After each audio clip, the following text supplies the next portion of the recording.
Allahu Akbar, Allahu Akbar, Allahu Akbar, Allahu Akbar, Allahu Akbar, Allahu Akbar, Allahu Akbar kabira walhamdulillahi katsira, subhanallahi bukratan wa asila, la ilaha illallah wallahu akbar walillahil hamd.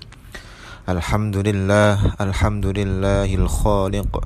والصلاة والسلام على سيدنا محمد أفضل الخلق والخلائق.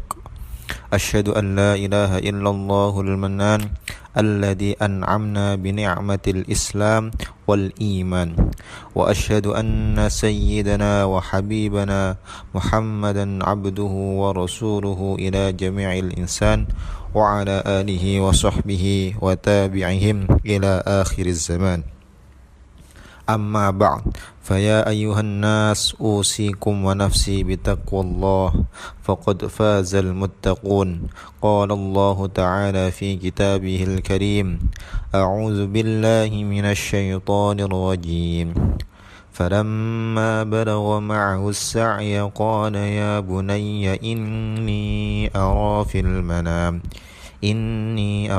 المنام أني أذبحك فانظر ماذا ترى. قال يا أبت افعل ما تؤمر ستجدني إن شاء الله من الصابرين.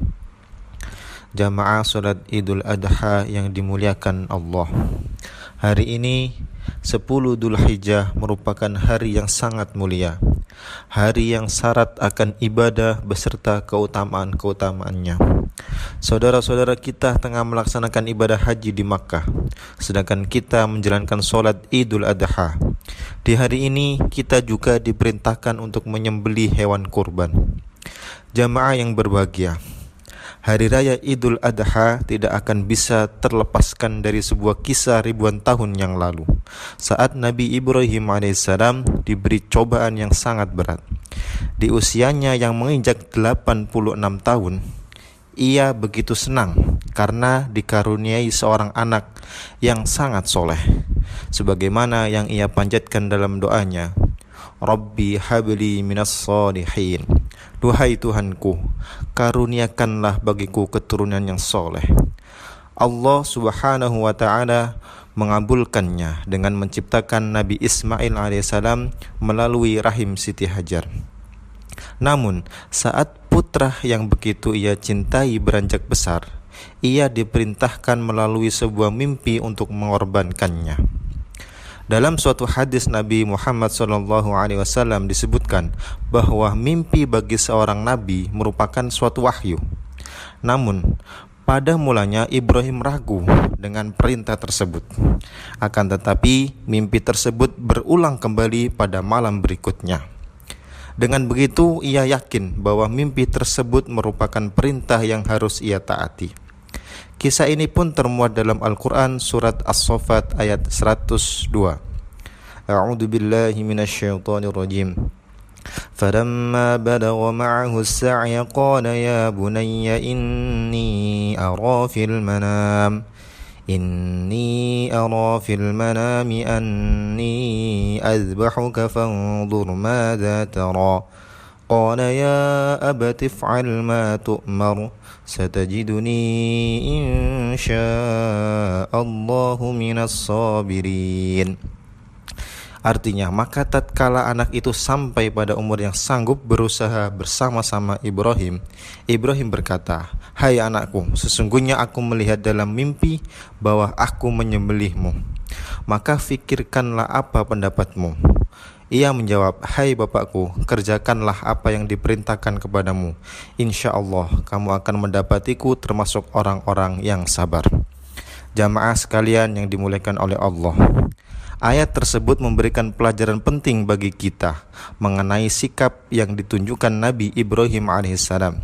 Ia menunjukkan cara berkomunikasi yang baik dengan tidak tiba-tiba langsung mengeksekusi putranya atau menyembelihnya secara langsung.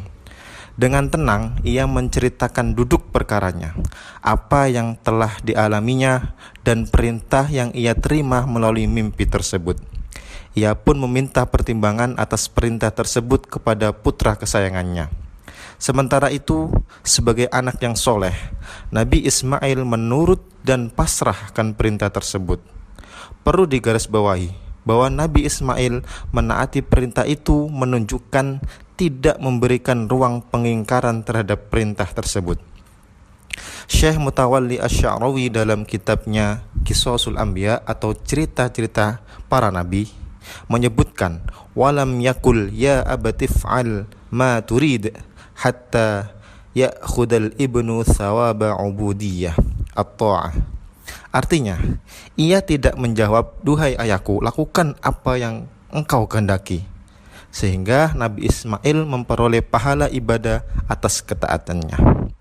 Nabi Ismail alaihissalam tidak menjawab permintaan tanggapan itu dengan terserah ayah, tetapi pendapat yang disampaikannya adalah pelaksanaan atas perintah tersebut. Itulah bentuk ketaatan yang ditunjukkan Nabi Ismail alaihissalam. Selanjutnya, jamaah sekalian, kita melihat bahwa Nabi Ibrahim dan Nabi Ismail menggunakan bahasa yang sesuai dengan yang diajak bicara. Nabi Ibrahim menggunakan kata ya bunayya, duhai putraku, untuk menyapa putranya, sedangkan Nabi Ismail memilih kata ya abati, duhai ayahku, untuk menyapa ayahnya. Syekh Abi Hayyan al-Andalus dalam kitab Al-Bahrul Muhit juz 9 mengatakan bahwa pilihan kata yang digunakan Nabi Ibrahim itu merupakan wujud kasih sayang terhadap anaknya.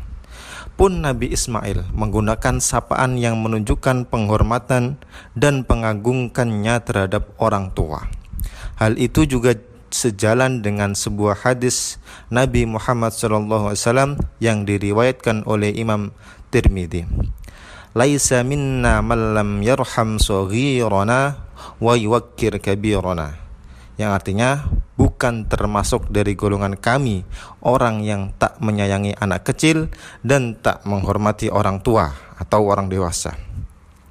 Oleh karenanya, sudah selayaknya kita sebagai orang tua untuk memberikan kasih sayang penuh kepada putra-putri kita dengan sapaan yang lembut, memberikan sentuhan kesejukan di hati anak-anak kita. Pun kita sebagai seorang anak harus sepenuhnya takdim kepada orang tua kita dengan mendengarkan pembicaraannya, melaksanakan perintahnya, dan menjawab panggilannya, juga yang lainnya. Inilah ilmu komunikasi yang bisa kita petik dari kisah Nabi Ibrahim dan Nabi Ismail.